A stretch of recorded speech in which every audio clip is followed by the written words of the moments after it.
نثار تیری چہل پہل پہ، نثار تیری چہل پہل پہ،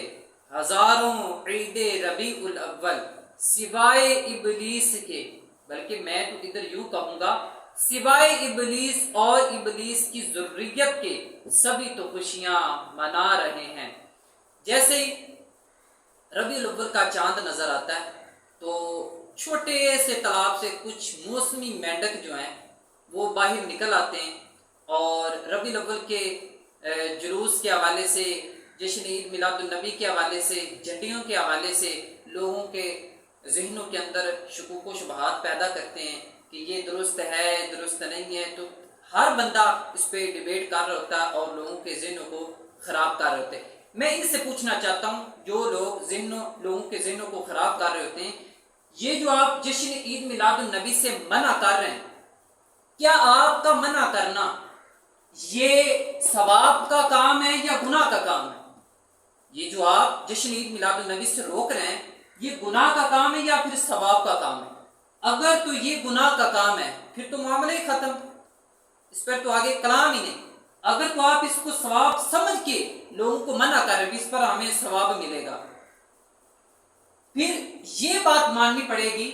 کہ اس نیکی کو امام الانبیاء جانتے تھے یا نہیں جانتے تھے۔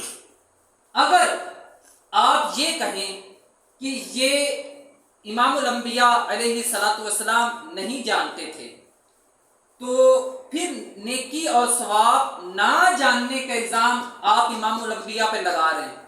اور یہ لگا کر اپنے آپ کو زندیق بنانا اور بے دین بنانے کے مترادف ہے، نعوذ باللہ۔ کہ 1400 سال گزر گئے،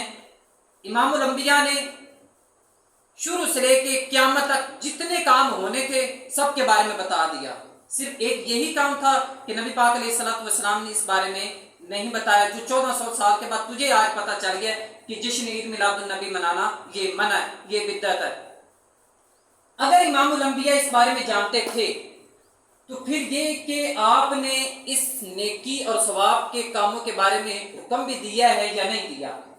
اگر حکم دیا ہے تو دلیل لاؤ نا، کہاں حکم دیا ہے؟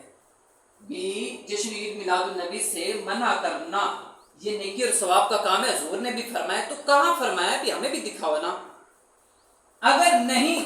تو پھر یہ لازم آئے گا کہ امام الانبیاء نے اپنی تبلیغ مکمل نہیں کی، جبکہ نبی پاک علیہ الصلوۃ والسلام نے جو کچھ اللہ تبارک تعالیٰ کی طرف سے